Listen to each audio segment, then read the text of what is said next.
예, 두 번째 시간 시작하도록 하겠습니다.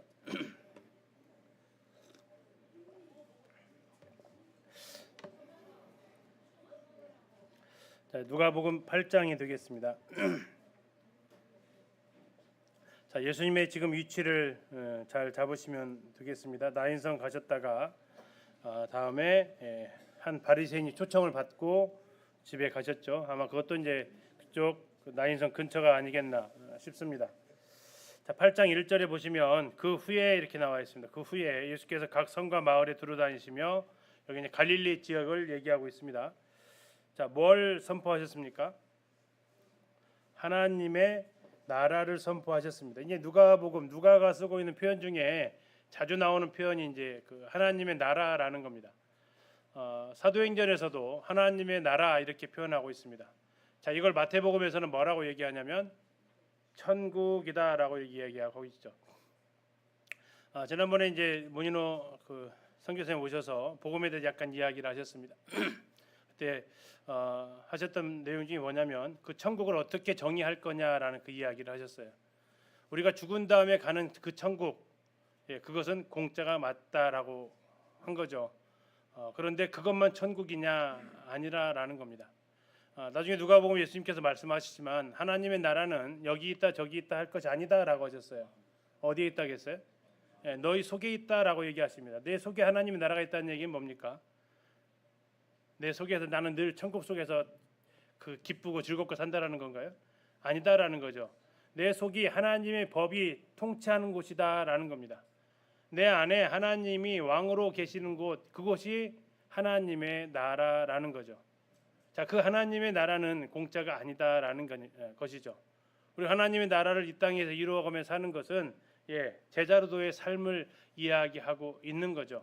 죽은 다음에 가는 그 공간으로서의 천국만 우리가 생각한다면 그것은 얼마든지 공짜로 갈 수 있는 곳입니다. 정확히 표현하면 은혜겠지만 그러나 성경에서 말하고 있는 그 천국은 과연 그러한 곳이냐라는 그 개념이죠. 물론 죽음이 임박한 사람에게 있어서 천국은 그러한 곳일 겁니다. 왜냐하면 그들에게 있어서 복음을 듣고 이 땅에서 신앙생활을 한다라는 그러한 가능성은 극히 적으니까요. 그러나 일반적으로 생활하고 있는 젊은 사람이든지 사회인들이라면 그 천국의 개념은 약간 우리가 생각해 볼 필요가 있다라는 거죠. 그것은 단순히 죽은 다음에 가는 곳이 아니고 현실 세계에서 이루어져야 하는 것이 하나님의 나라라는 개념입니다. 그래서 내 안에 하나님의 나라가 이루어지기를 원하는가? 그런 사람이 하나님의 나라에 들어갈 수가 있는 거죠. 처음에 말했던 하나님의 나라는 공간의 개념이 아닙니다. 내 안에서 하나님이 통치하시고 하나님의 말씀이 내 삶의 기준이 되시고 하나님의 뜻이 이루어지는 것이 내 삶의 목표인 사람이 바로 하나님의 나라를 소유한 사람이고요. 그 사람이 가는 장소가 어디라고요? 천국, 하늘나라라는 개념이라고요. 근데 성경에서는 천국에 대해서 얘기할 때 어떤 공간이라는 개념도 이야기하고 있지만 공간이라는 개념보다 훨씬 더 많은 분량을 여기 나와 있는 하나님의 나라, 하나님의 통치, 하나님의 왕이심, 여기에 많은 분량을 할애하고 있다라는 겁니다. 단순히 죽어서 천국 가는 게 목적이라면 우리는 더 이상 이 땅에 살 이유가 하나도 없죠. 괜한 고생하는 겁니다. 천국이 만약에 그것이 전부라면. 그러나 성경은 그것이 전부라고 말하고 있지 않고요. 그것은 죽은 다음에 가는 그냥 하나의 공간이다라는 겁니다. 물론 죽은 다음에 우리가 그곳에 갈 수 있다는 소망을 가지고 있기 때문에 우리는 이 땅에서 하나님의 나라를 기뻐하는 것이죠. 여기서 이제 8장 2절에 1절에서 말하고 있는 하나님의 나라를 선포하시며 그 복음을 전하셨어. 그럼 그 복음은 무슨 복음입니까? 하나님의 나라의 복음입니다. 하나님의 나라의 복음을 전파하셨다라고 말씀하셨습니다. 자, 이 하나님의 나라에 대해서는 이따 잠시 뒤에 한 번 더 설명을 좀 말씀을 드리겠습니다. 자, 이 일에 누가 함께 했냐면 12제자가 함께 했습니다. 공적으로 그들이 12제자로 아까 6장에서 세움 받았잖아요. 뿐만 아니라 2절 악귀를 쫓아내심과 병 고침을 받은 어떤 여자들 곧 7 귀신이 나간 자 막달라인이라는 마리아, 막달라는 지역입니다. 막달라 마리아라는 것은 우리로 말하면 평양댁 이런 식으로 얘기하는 지역 이름이다라는 거죠. 그 사람이 7 귀신이 들렸다가 나간 사람 표현하고 있습니다. 3절에는 헤롯의 청지기 구사의 아내 요한나, 수산나, 다른 여러 여자가 함께하여 자기들 소유로 그들을 섬겼다고 나와 있습니다. 다시 말하면 1절은 예수님과 12명의 남자를, 2절과 3절을 보니까 누가 먹여 살렸다는 얘기예요? 여자들이 먹여 살렸다라는 얘기가 나오네요. 그죠? 이 13명의 전도팀의 그 뒤에서 뒷바라지를 누가 하셨다고요? 네, 많은 여인들이 그 뒤를 감당을 했다라는 겁니다. 약간 이상하지 않으세요? 당시 그럼 여자들이 이 정도의 재력을 행사할 수 있고 재정 사용권을 가지고 있었나 하는 것도 생각을 해볼 수 있겠죠. 지금처럼 막 우리가 잘 생각하고 있는 것처럼 막 거의 종처럼 사는 그렇게 살았던 여자의 삶이 아니고요. 숫자도 안 셌다면서요. 그런데 이게 가능해요? 이렇게 생각할 수도 있겠습니다만 그것을 계산하는 것과 실제 생활 속에서 하는 것은 또 많이 다르니까요. 아무튼 이렇게 여인들의 수고로 섬겼는데 3절 끝에 보니까 뭘로 섬겼다고요? 자기들의 소유로 섬겼다라는 겁니다. 재정적인 필요를 따라서 섬겼다라는 것을 볼 수 있습니다. 그래서 결국 이 여인들이 하나님의 나라의 확장을 위해서 수고했다라는 거죠. 다시 말씀드리지만 하나님 나라가 확장될 필요가 공간 개념이라면 없어요. 이해가세요? 하나님의 나라가 공간이라는 개념이 있으면 천국을 더 확장 공사해야 돼요? 그런 개념이 아니잖아요. 하나님의 나라가 확장되어져 가는 그 사역은 하나님의 통치 영역이 넓어져 가는 거지 공간이 들어가는 개념이 아니다라는 겁니다. 이 사역에 여러 여인들이 자기들의 소유로 섬겼다라고 이야기를 하고 있습니다. 자, 4절에부터 9절까지는 흔히 말하는 씨 뿌리는 자의 비유를 이렇게 이야기를 하고 있습니다. 씨 뿌리는 자의 비유 이렇게 나와 있는데요. 몇 가지 밭이 나온다고요? 네 가지 밭이 나오고 있습니다. 물론 지난번에 마태복음에서 할 때는 6가지라고 그랬습니다. 열매 맺지 못하는 3종류의 밭, 열매 맺는 3종류의 밭, 30배, 60배, 100배짜리. 열매 맺더라도 다 같이 똑같은 양의 열매는 아니다라고 말씀드렸죠. 근데 여기는 그렇게까지 이야기하고 있지는 않습니다. 자, 뭐라고 얘기했냐면 그냥 4종류의 밭으로만 이야기하고 있습니다. 자, 5절에 첫 번째 떨어진 밭은 기름가, 공중의 새가 먹었고, 6절에 바위 위 싹이 났다 말랐고, 7절에 가시떨기 기운을 가시가 막았고, 8절에 좋은 땅 떨어졌습니다. 몇 배의 결실을 했습니까? 100배의 결실을 했습니다. 아마 추정 목적이겠죠. 하시면 이렇게 말씀을 하십니다. 그리고 나서 9절에 가서 제자들이 이 비유의 뜻을 물어봅니다. 그러니까 예수님께서 이제 설명을 해 주십니다. 자, 10절을 보시면 중요한 단어가 또 한 번 나오는데요. 무슨 비밀로 나와 있습니까? 하나님 나라의 비밀. 자, 아까 1절에서 뭘 얘기했죠? 하나님의 나라, 하나님의 나라 복음.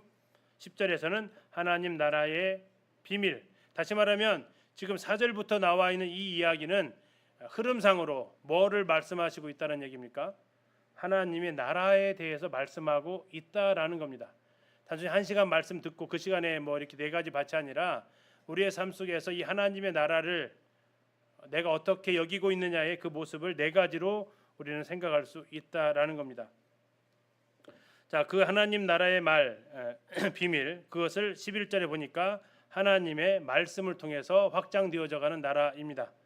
하나님의 말씀이 선포가 되어질 때에 4가지의 밭이 나와 있다라고 이야기를 하죠. 12절입니다. 길가, 이것은 마귀, 새죠. 마귀가 가서 다 먹어버립니다. 13절, 바위 위에 있다라는 것, 즉시적인 기쁨은 있지만 뿌리가 없어서 어려움 당하면 배반한다라고 얘기하고 있고요. 14절, 가시떨기는 말씀을 들었는데 살아가면서 어려움이 닥치니까 결국에는 열매를 맺지 못한다라고 얘기하고 있고, 15절, 좋은 땅에 있다라는 것은 착하고 좋은 마음으로 말씀을 들었고, 2번째 지켰고, 3번째 인내했고, 그리고 나서 결실했다라고 이야기하고 있습니다. 순서가 중요한데요. 첫 번째가 뭐라고요? 말씀을 들어야 됩니다. 좋은 마음으로. 2번째는요, 듣고 지킨다라고 얘기하고 있습니다. 지키는 것은 한 번 할 수 있어요. 근데 한 번 오지 말라, 한 번 하라고 얘기하지 않습니다. 세 번째 단어가 뭐라고 얘기합니까? 인내한다는 건 뭐예요? 꾸준히 한다라는 겁니다. 계속 한다라는 겁니다. 그럴 때 결국 뭐가 생긴다고요? 결실할 수 있다, 열매를 맺게 된다라는 겁니다. 하나님 나라가 지금 1절에서 얘기하고 있었던 하나님 나라가 사람들에게 지금은 누군가는 씨의 형태로 다 뿌려지고 있다라는 거죠. 누군가는 길가에, 바위에, 가시떨기에 좋은 땅이 뿌려진다라고 이 흐름상으로 하나님 나라가 사람들에게 선포되어질 때에 사람들의 반응을 이야기하고 있다라는 겁니다. 그 신자주석 맥도날드 형제님께서 이 하나님의 나라에 대해서 좀 단계적으로 표현을 하셔서 그걸 좀 정리를 해봤습니다. 첫 번째, 그 나라 하나님의 나라 천국은 침례 요한에 의해서 임박했다라고 선포되었습니다. 그랬죠? 회개하라, 천국이 가까이 왔다라고 얘기했죠. 임박했다라고 얘기하고 있습니다. 자, 그 하나님의 나라는 왕의 위 안에서, 그 하나님 왕의 통치 안에서 실제로 존재합니다. 공간이 아닙니다. 누가복음 17장 21절에 하나님의 나라는 너희 가운데 있느니라라고 얘기하고 있어서 하늘에 올라가 있는 그 나라가 아니고 우리 안에 있는 나라고요. 그분은 자신을 이스라엘의 왕으로 제시하셨습니다. 빌라도가 예수님한테 네가 유대인의 왕이냐 했을 때 네가 한 말이 옳다라고 얘기하시면서 그분은 왕으로서 오셨다라고 얘기하셨다는 겁니다. 그런데 그 하나님의 나라가 이스라엘에게 거절을 당합니다. 뒤에서 보겠지만 19장 14절에 우리의 왕됨을 원하지 아니하나이다 이런 사람들이 있었다라는 거죠. 19장 15절에서 이스라엘은 뭐라고 얘기하냐면 우리에게는 가이사에게는 우리에게 왕이 없다라고 하면서 그분을 왕으로 거절했다라는 겁니다. 4번 어떤 의미에서 오늘날 그 나라는 하나님의 나라입니다. 구원받지 않았다 하더라도 겉으로 보기에는 하나님의 통치를 받아들이는 모든 이들을 포함합니다. 아까 했던 네 가지 씨 뿌리는 것처럼. 그러나 보다 깊고 진정한 의미에서 그 나라는 누구만 해당된다고요? 구원받은 사람만을 포함한다라는 겁니다. 그러나 지금 우리가 이 땅에 있기 때문에 마치 논에 벼도 있지만 가라지도 있는 것처럼 이 교회 안에 구두자들도 같이 있는 거죠. 하나님의 나라 통치를 받아들이려고 하는 사람들. 그런데 구도자들이 다 왔다고 다 구원받는 건 아니잖아요. 그 중에서 아까 말했던 좋은 땅으로 결실하는 사람들은 또 많지는 않은 거죠. 그러나 그렇게 해서 결국 진정한 의미에서 하나님의 나라는 구원받은 사람들, 거듭난 사람들이 가는 겁니다. 요한복음 3장 3절에서 뭐라고 합니까? 사람이 거듭나지 아니하면 하나님 나라를 볼 수 없다라고 얘기하고 있어서 거듭난 사람에게만 해당이 되는 나라가 하나님의 나라입니다. 자, 5번 그 나라는 언젠가, 아직은 아닙니다. 언젠가 문자적인 의미로 여기 지상에 세워질 겁니다. 그걸 가리켜서 천년 왕국이라고 합니다. 더 나아가서 그 나라는 마지막으로 우리 주와 구주 되신 예수 그리스도의 영원한 나라로 알려지게 될 것입니다.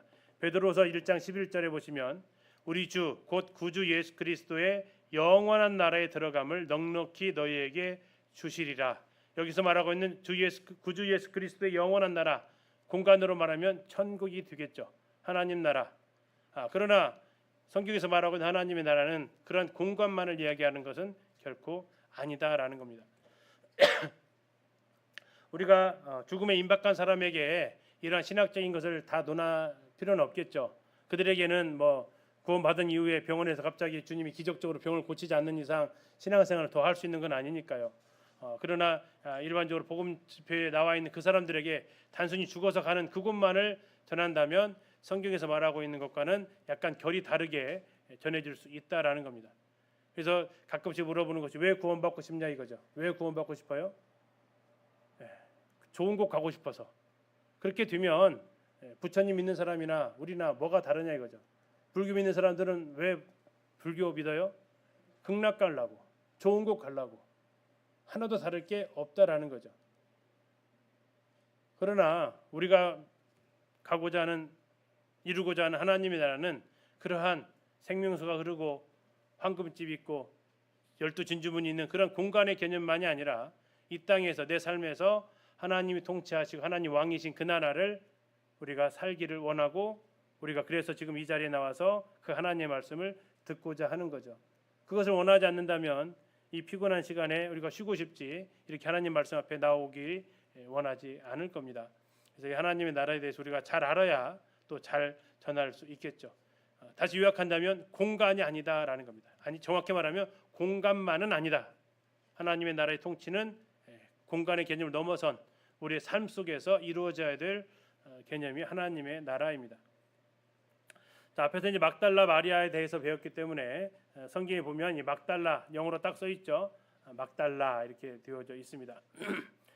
그곳이 이제 개발되어지기 시작을 했어요. 성경 다른 곳에서는 미그달이라고 되어져 있습니다. 나사렛에서 출발해서 가버나움까지 가는 길이 있었다고 했잖아요. 가스펠 트레일이라고. 그 길 오다 보면 아르벨이라는 높은 언덕을 만납니다. 그리고 그 언덕을 딱 돌아서면 제일 먼저 만나는 동네가 이 막달라예요. 다시 말해서 예수님이 나사렛 갔다가 가버나움 가시려면 반드시 통과해야 되는 마을이 이 막달라였다라는 거고요. 그리고 그 어느 시점인가 이 마리아를 만났고 그때 예수님을 만났던 마리아의 상태는 7 귀신 들렸었던 상태였고 예수님을 만나서 그녀가 고침을 받고 그녀가 이제는 자신의 삶을 어떻게 해요? 이 하나님의 나라의 복음의 확장을 위해서 드려졌다라는 겁니다. 그리고 잘 아시는 대로 우리가 마가복음에서 예수님이 부활하신 그 장면을 제일 먼저 본 여인이 바로 이 막달라 마리아죠. 이 막달라라는 지역은 갈릴리에서 유명한 곳인데요. 뭐로 유명하냐면 염장으로 유명합니다. 염장 지른다라는 말 들어보셨죠? 뭐죠? 소금으로 이렇게 절이는 겁니다. 지금은 냉장고, 냉동고가 있지만 예전에는 뭐 얼음도 없었잖아요.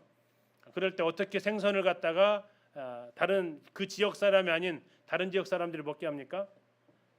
염장을 해야 된다는 얘기죠. 소금으로 절여야 된다는 얘기. 그래야 부패하지 않고 먹을 수 있으니까. 그 장소가 어디였다고요?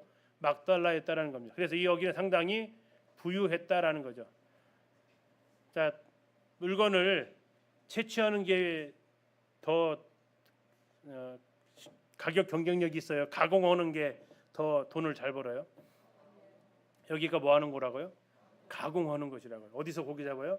가버나움에서 고기 잡고 여기 와서 가공하니까 그러면 누가 더 잘 살아요? 여기 상당히 부자들이 살았다라는 얘기입니다. 아까 지금 그러면 8장 2절을 이해 가시죠? 그들이 이 여인들을 어떻게 섬겼다고요? 자기 소유로 섬겼다고요. 어떻게 해요? 이곳에서 그러면 이 일을 누가 주로 했겠어요? 남자들이 했겠어요? 여자들이 했겠어요? 그러니까 그런 일들이 이제 가능해지는 스토리가 맞춰져 가는 거죠. 여기가 이제 유명해진 이유 중에 하나가 효당이 발견이 됐습니다. 이곳에 효당이 있었다라는 거죠. 자, 효당이 있었다라는 것은 예수님께서 다니셨다라는 것이죠. 우리가 계속 봤습니다. 갈릴리 효당을 두루 다니셨다라고 했는데 이곳도 당연히 오셨을 겁니다. 그곳에서 이 의자가 발견이 됐습니다. 이 앞에 메노라가 있어요. 메노라가 뭡니까? 성전에 불을 비췄던 등대라고요, 촛대라고요? 등대입니다. 등대. 촛대 아니고요. 촛대는 초를 꽂아야만 촛대니까 등대입니다. 초가 아니었습니다. 올리브 기름으로 심지만 있는 등대. 그것이 가운데 있고 그 위에 이제 헤롯의 문양이라고 하는 것이 있어요. 이파리가 이렇게 총 12개입니다. 왜 12개냐면 안에 6개가 지금 보이세요? 자, 하나, 둘, 셋, 넷, 다섯, 6개. 테두리가 6개가 있어요. 그래서 혹자는 이걸 12지파다라고 이야기를 하기도 합니다. 아무튼 이것이 발견되면서 굉장히 근래의 고고학 성지 발굴에서 5대 발굴품 중에 하나로 손꼽히고 있는 곳이고요. 이것이 발견된 지역이 바로 이와 같은 회당터입니다. 이것만 발견된 것이 아니라 초대교회 신앙을 고백했던 물고기 모양 표시가 발견이 됐습니다. 보이세요? 이게 지금 이렇게 된 건지 이렇게 해가지고 머리가 있고 꼬리가 이렇게 있습니다. 더 자세히 보시려면 가셔야 돼요. 이렇게 해서 물고기 모양을 해서 흔히 말하는 익투스라고 그러죠. 예수 그리스도는 하나님 아들 구세주이십니다라는 초대교회 성도들이 핍박을 피해서 우리 암호처럼 사용했던 이 기호가 여기서도 발견되어지게 됩니다. 다시 말하면 여기가 교회로 사용되어졌다라는 거죠. 이것이 나오면서 유대인들은 반가워했을까요? 싫어했을까요? 회당 나왔을 땐 되게 좋아했습니다. 자기들의 조상들이 유물이잖아요. 근데 저게 나오니까 약간 또 이렇게 좀 별로 반가워하지 않는 이런 일이 있죠. 여기에 대해서 영상으로 잠시 한번 보도록 하겠습니다. 소리 좀 켜주세요. 이쪽으로 빨간색으로 이렇게 표시되는데 여기가 바로 이제 막달라요. 갈릴리 바다가 바로 옆에 서쪽으로 해서 이제 보면 저 뒤에 갈릴리 바다가 있잖아요. 지금 나무가 있는 곳, 유적이 있는 곳, 거기가 막달라요. 유적도 많이 있어요. 그러니까 거의 항구라고 볼 수가 있고 또 실제로 옛날에 항구터가 있었고 그래서 우리가 막달라 유적지의 모습을 볼 수가 있는데 요즘은 많이 이렇게 좀 발굴이 좀 됐어요. 그래서 옛날에 성지순례객들은 저기를 못 갔어요. 클레이 됐기 때문에. 클레이 이제 저렇게 발굴을 더해서 뭐 주거터라든지 집터인가 봐요. 그렇지 이제 부동이 주거터가 많이 있고 특히 이제 건물이 있는데 저 부분이 놀랍게도 예수님 공사예요. 그렇죠. 1세기 당시에 회당터예요. We know on Sabbath day, it was one of his practices. He would enter the synagogue and teach from the prophets' rolls in the Torah. 그리고 이제 그 회당터 가운데 보면 저 돌이 그렇게 유명한 돌이에요. 왜 그러냐면 매너라도 있고 한데 이제 성경 공과학적으로 쿰란의 사해사본 그리고 갈릴리 바다에 예수님 당시의 배 그거에 어긋나는 그러한 공과학적으로 굉장히 가치가 있는 그런 두 유적이 어디에 있느냐면 막달라라고 하는 그런 유적에서 이제 발굴이 됐고 또 그다음에 이제 모자이크로 된 바닥도 이렇게 발굴이 된 것을 볼 수가 있어요. 이게 중요한 1세기에 콘텐츠라는 것 같아요. 그러니까요. 그래서 이게 성경의 모양을 담고서 만든 거예요.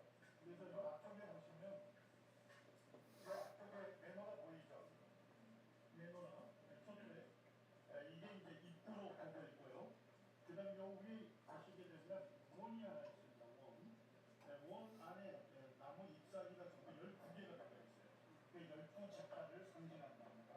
그래서 이 12지파를 상징하고 앞쪽은 이 12지파를 상징하고 이게 또 성서와 지성서를 나누는 커튼의 문양이다 이렇게 보면 그래서 앞쪽에 있는 부분을 성서 부분, 뒤쪽에 있는 부분을 지성서. 그래서 이제 성전의 모양을 딴 그런 모델이 회당으로 보고 있고. 자, 여기서 이제 막달라에서 이렇게 발굴이 된 겁니다.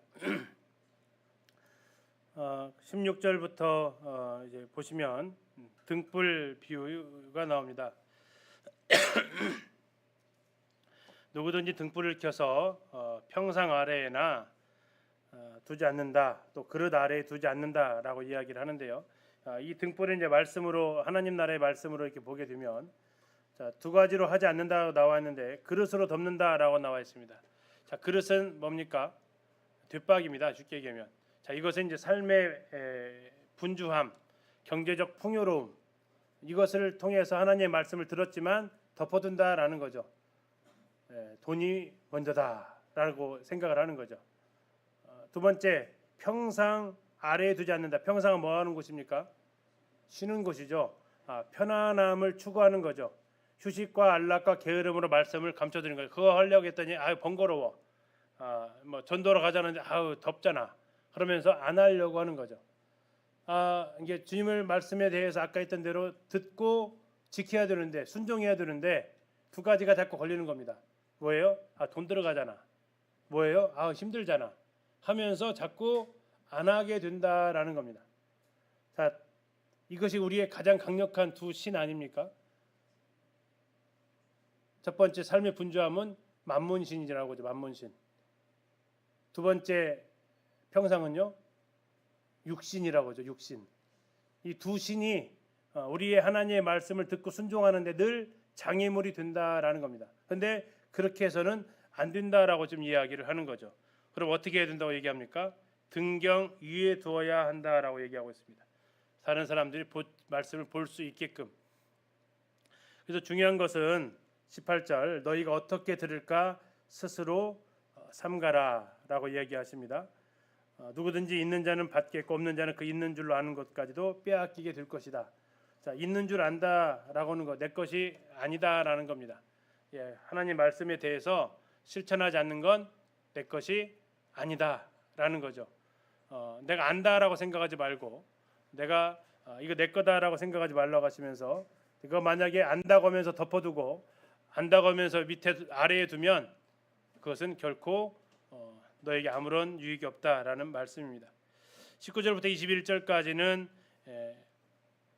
예수님의 가족에 대해서 이야기를 합니다. 육신의 가족이 가족인가 아니면 영적인 가족이 가족인가? 영적인 가족 다시 말하면 뭡니까? 21절입니다. 예수께 대답하여 이르시되 내 어머니와 내 동생들은 누구라고요? 하나님의 말씀을 듣고 행하는 이 사람들. 자, 하나님의 말씀은 하나님의 비밀이라겠고요. 그 하나님의 비밀을 통해서 하나님의 나라의 복음이 선포되고요. 그 하나님의 나라의 복음을 통해서 하나님의 나라가 세워져 가는 겁니다. 그러면 이 흐름을 쭉 따라 올라가게 되면 누가 예수님의 가족이라고요? 하나님의 나라를 위해서 살아가는 사람들이 그의 가족이다라고 말씀을 하는 거죠. 자, 22절부터 25절까지는 또 하나의 기적이 등장합니다. 바다로 가시면서 폭풍과 부는 과정이죠. 자, 22절 보시겠습니다. 하루는 제자들과 함께 배에 오르사 그들에게 이르시되 이렇게 나와 있는데요. 마태복음을 보면 비유를 마치시고 예수님께서 제자들과 함께 가시는 걸로 등장하고 있습니다. 자, 누가 누구에게 가자고 초청을 하고 있습니까? 예수님이 제자들한테 가자고 했어요? 제자들이 예수님한테 가자고 했어요? 예수님이 제자들한테 한 겁니다. 호수 저편으로 건너가자 해서 그들은 간 겁니다. 자, 근데 가다가 예수님이 어떻게 되셨어요? 23절에 주무셨습니다. 그 잠깐의 틈을 이용해서 아침 내내 설교하셨거든요. 주무셨어요. 그때 뭐가 내려옵니까? 광풍이 내려왔다고 나와 있습니다. 광풍이 내려왔다는 것은 시간적으로 어두워져 가고 있다라는 겁니다. 산에서 바람이 내려와야 됩니다. 그러면 흔히 말하는 육풍이라는 얘기죠. 그러면 이제 해가 지고 낮이 저물어가는 이러한 시기점도 됐을 겁니다. 자, 24절 제자들이 나와 깨워 이르되 주여 우리가 죽겠나이다 한데 예수께서 잠을 깨사 바람과 물결을 꾸짖으시니 이에 그쳐 잔잔하여지더라. 자, 그들이 와서 예수님한테 무슨 말을 했다고요? 주여 우리가 죽겠나이다. 자, 자기들이 죽으면 누구도 죽는 거죠? 예수님도 죽는 거죠. 자, 그러면 1번 이건 자기 살려고 깨웠다. 2번 예수님 주무시다가 빠지면 죽으시니까 예수님 살리려고 깨웠다. 너무 속보이나요? 예수님 살리려고 깨운 건 아니죠. 그래서 살려달라고 깨운 겁니다. 그런데 이제 우리가 죽겠나이다 하면서 예수님을 깨우죠. 예수님과 같이 첫째는 예수님과 같이 죽을 일은 없죠. 두 번째 예수님과 함께 죽으면요. 그것도 괜찮은 건데. 그래서 그러나 그들은 그것이 두려웠다라고 얘기하죠. 자, 25절입니다. 제자들에게 이르시되 너희 믿음이 어디 있느냐? 어디 있느냐가 이게 장소를 물어본 걸까요? 그럼 어디는 뭐예요? 하나도 없다라는 거죠. 믿음이 도대체 하나도 찾아볼 수 없다라는 겁니다. 어디다 두고 왔냐가 아니라 그들이 두려워하고 놀랍게 여겨 서로 말하되 그가 누구이기에 바람과 물을 명함에 순종하는가 하더라. 자, 그들은 이제 예수님이 아직은 하나님의 아들이라는 개념까지는 올라가지 못한 상황인 것을 볼 수 있습니다. 그리고 도착한 곳이 어디입니까? 26절에 거라사인의 땅입니다. 거라사인의 땅. 자, 27절입니다. 예수께서 육지에 내리심에 그 도시 사람으로서 귀신 들린 자 몇 명입니까? 몇 명? 하나. 그렇죠. 귀신 들린 자 하나가 예수를 만났습니다. 마태복음에는 2명으로 나와 있습니다. 마가복음과 누가복음에는 1명으로 나와 있습니다. 2명일까요? 1명일까요? 2명이죠. 그런데 대화한 사람이 몇 명이라고요? 1명이라는 겁니다. 고침받은 사람이 1명이라는 거죠. 십자가에 2강도가 달려 있었지만 구원받은 사람 하나 있던 것처럼 이 상황에서도 2명의 귀신 들린 사람이 있었습니다. 그런데 그때 구원받은 사람은 지금 여기 나와 있는 하나였습니다. 자, 그 사람은 오래 옷을 입지 아니하며 집에 거하지도 아니하고 무덤 사이에 거하고 있었습니다. 28절 예수를 보고 부르짖습니다. 그 앞에 엎드려 큰 소리로 부릅니다. 뭐라고요? 지극히 높으신 하나님의 아들 예수여. 자, 여기가 이제 귀신이 굉장히 똑똑한 걸 볼 수 있죠. 제자들은 몰랐잖아요, 아직까지. 그죠? 몰랐어요. 근데 그가 뭐라고 합니까? 지극히 높으신 하나님의 아들, 그것은 그분의 신성을 이야기합니다. 예수여는요, 그분의 성육신, 인성을 이야기하는 거죠. 당신이 나와 무슨 상관이 있나이까? 자, 이것은 맞는 말이다, 틀린 말이다고요? 틀린 말이다. 왜? 이 귀신을, 천사를 창조하신 것이 하나님이시죠.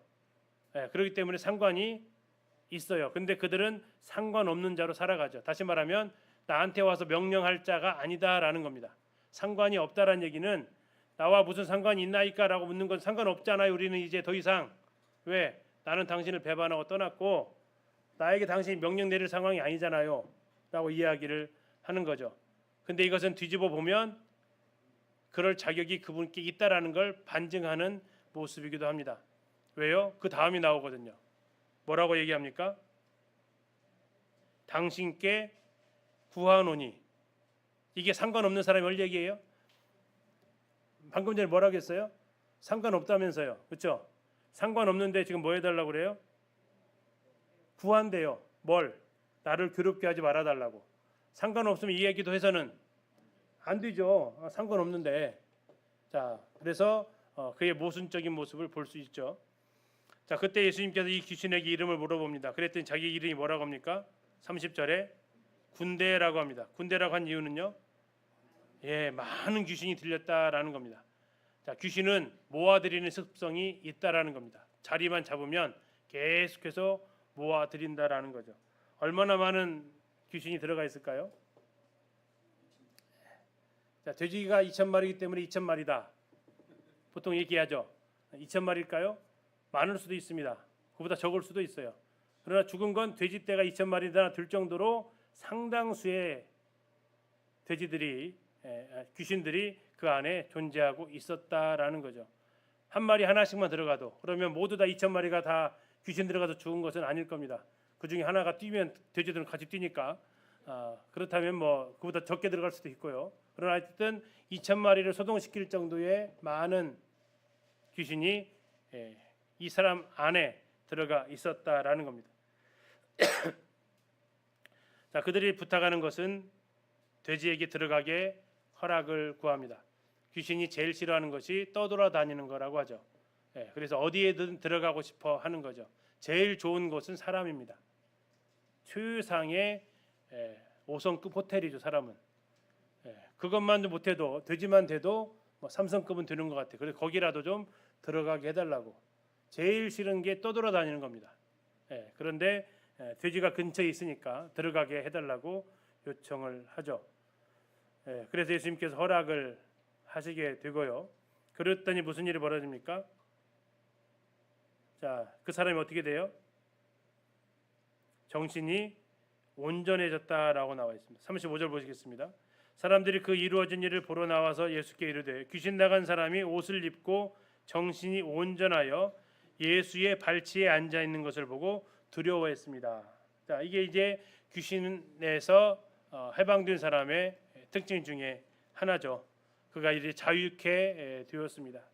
지난번 다른 복음서에 했죠. 2,000마리가 얼마라고요? 돼지떼 2,000마리가 얼마라고요? 한 마리당 10만 원 계산하시면 아직도 계산이 안 되세요?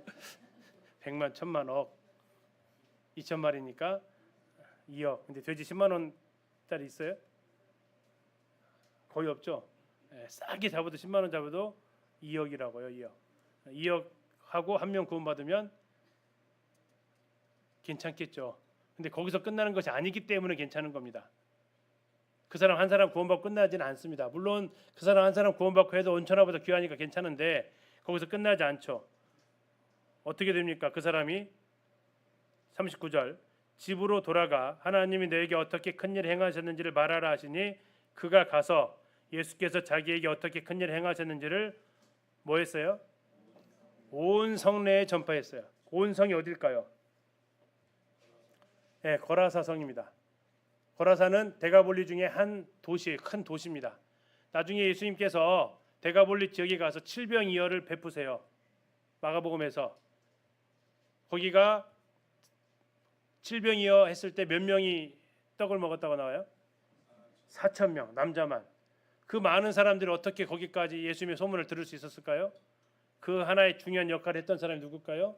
바로 이 사람이겠죠. 이 사람이 살았던 지역이 바로 이 데가볼리 지역이었으니까. 그래서 한 사람의 이 복음을 통해서 그에게 더 많이 확장되어지는 것을 볼 수 있습니다. 또 한 가지는 이 사람이 이방인일까 유대인일까요? 네, 이방 지역에 살았죠. 돼지치는 곳에 살았으니까 아마 이방인이었을 것입니다. 그래서 그에게 다른 요구는 하지 않고 이렇게 복음을 전하도록 지난번에 나병 환자에게는 제사장한테 보여주고 이렇게 하라겠잖아요. 근데 지금은 그런 요구 자체가 없죠. 그리고 예수님에 대한 소문을 내지 말라고 했어요. 유대인들에게. 지금 근데 가서 뭐라고 했어요? 예수님이 하신 일을 다 알리라고 했어요. 왜? 여기는 누구 대상이니까? 이방인 대상이니까. 이렇게 차이가 좀 다르게 예수님께서 요구하시는 것을 볼 수 있습니다. 자, 이제 40절부터 42절은 이제 우리가 잘 아시는 두 번째 죽은 자가 살아나는 12살 소녀, 회당장의 딸, 야이로의 딸 달리다굼 이 사건이 이제 등장을 하게 됩니다. 예수님이 다시 40절 보십시오. 예수께서 돌아오셨습니다. 어디 갔다 어디로 오신 거예요? 거라사인의 땅에 갔다가 어디로 오신 겁니까? 자, 41절 회당장인 거 보니까 어디로 오셨냐면 가버나움으로 오신 겁니다. 가버나움 다시 오셨어요. 거라사 땅, 지금으로 말하면 쿠르시라고 하는데요. 거기 갔다가 다시 이곳으로 오셨다, 돌아오셨다라고 얘기합니다. 무리가 반응이 어떻습니까? 무리의 반응이요. 환영했습니다. 자, 아까 거라사 땅에서의 무리의 반응은 뭡니까? 37절에 있었습니다. 모든 백성이 크게 두려워하면서 예수님한테 무슨 부탁합니까? 떠나가달라고 부탁을 합니다. 이게 거라사 땅의 반응이었습니다. 이방 땅의 반응. 그런데 40절 예수님께서 돌아오셨습니다. 가버나움에. 그랬더니 무리의 반응은요? 환영합니다. 왜요? 기다렸다라는 거죠. 그런데 이유는 좀 생각해 봐야 됩니다. 왜 기다렸을까요? 기적을 보고 싶어서 그들이 기다리고 있었던 거죠. 그 중에서 가장 많이 기다렸던 게 누굴까요? 야이로였습니다. 그 이유는 자기 12살 된 딸이 다 죽어가고 있었기 때문에 예수님께서 오셨다는 소식을 듣고 아마 한국까지 나와서 맞이하지 않았을까 싶어요. 자, 그러는 가운데에서 이제 그 길을 가로막는 한 여인이 등장합니다. 누구요? 혈류증 걸린 여인. 자, 몇 년 동안요? 12년 동안 혈류증 걸렸던 여인입니다. 이 소녀의 나이가 12살인데요. 이 여인도 12년 동안 혈류증 걸렸던 10이라는 숫자가 좀 겹치고 있기도 합니다. 자, 무슨 일이 벌어집니까? 이 여인이 예수님의 옷에 손을 댔습니다. 어디에다 손을 댔다고 그랬죠? 술이라고 했죠. 술을 뭐라고 그랬죠? 뭐라고요? 찌찌. 찌찌. 술로 썼던 613을 뜻하는 그것을 잡았다라는 거죠. 자, 그걸 잡으니까 예수님께서 뭐라고 하십니까? 나에게 손댄 자가 누구냐? 베드로가 성질 급하게 아니 다 지금 예수님 다 밀고 다 잡고 있는데 누구를 지금 얘기하십니까? 근데 문제는 뭡니까? 나에게 손을 댄 자가 있다라는 겁니다. 뭘 통해서 아셨어요? 예수님에게서 능력이 인출되었다라는 겁니다. 나는 인출해 본 적도 없는데 돈이 나갔다라는 거예요. 자, 그런 걸 통해서 누가 나를 지금 만졌다라는 겁니다. 무엇을 가지고 만졌다는 얘기입니까? 믿음을 가지고 만졌다라는 거죠. 믿음을 가지고 예수님의 몸에 옷에 손을 댔더니 예수님의 능력이 인출이 되더라라는 겁니다.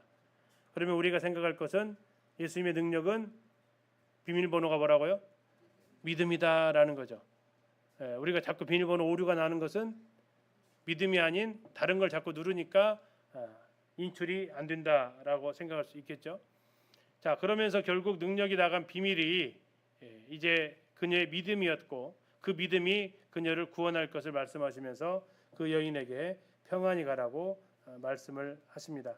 48절입니다. 예수께서 이르시되 누구라고요? 딸아. 얼마나 부드러운 음성이었을까요? 딸아, 내 믿음이 너를 구원하였으니 평안히 가라. 조용히 병만 고치려고 왔던 여인이었는데 그 믿음으로 병뿐만 아니라 그녀는 구원까지 받게 됩니다. 49절 이제 그 옆에서 제일 속 탔던 사람은 야이로였을 겁니다. 아마 시계가 있었으면 시계를 주구장창 들여다 보았을 것이고요. 이 여인에 대해서 아주 약간 원망도 있었을 것입니다.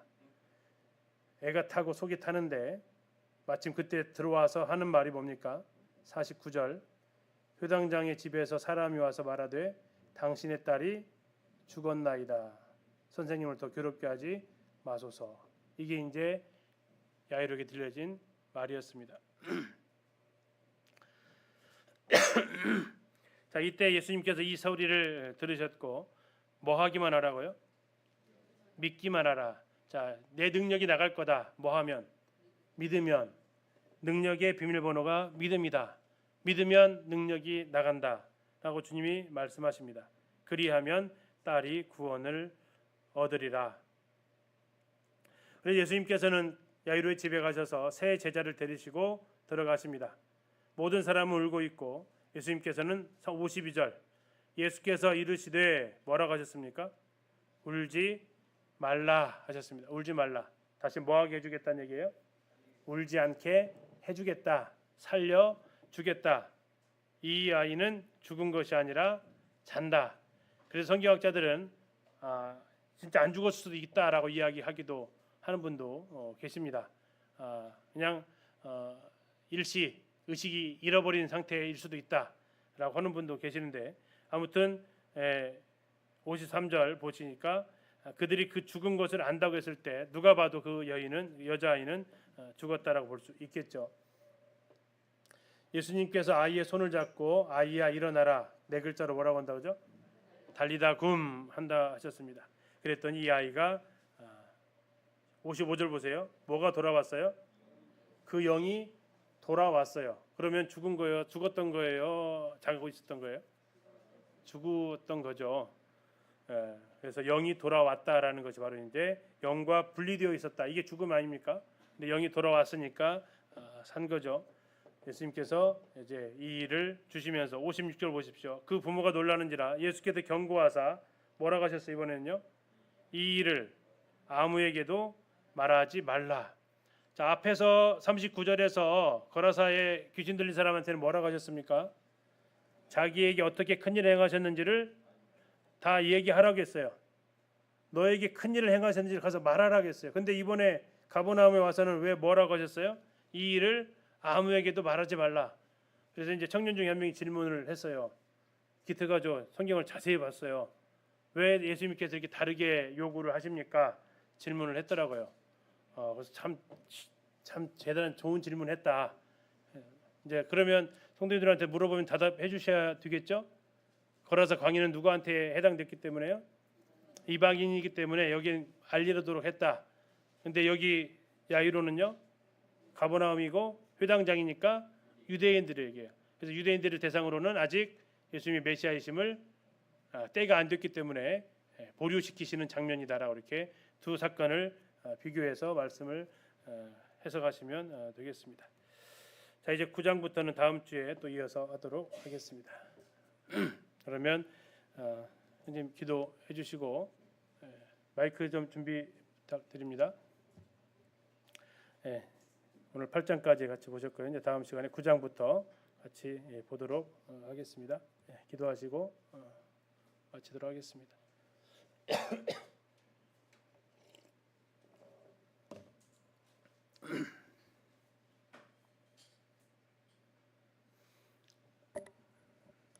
도원자매 혼자 이것저것 다 하느라고 바빠요. 마이크 됐어요? 갖다 주세요.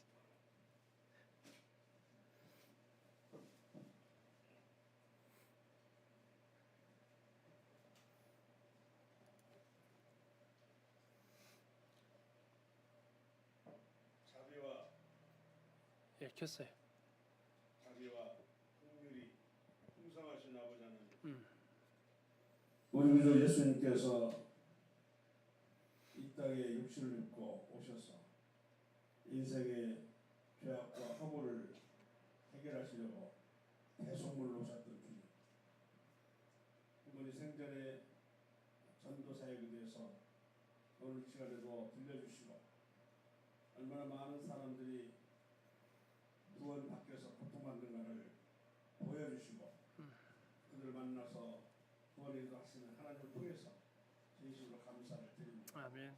저희들이 찾은 것이 아니라 주께서 저희를 찾아와서 저희 복을 전하시고 그렇게 하시며 이미 당신의 나라에 들어가기 전에 우리 안에 천국이 있다고 말씀하시고 항상 교통함과 당신의 통치가 이루어짐을 말씀하고 있어서 오늘 살아가는 저희들에게 많은 힘이 되고 용기가 되옵나이다.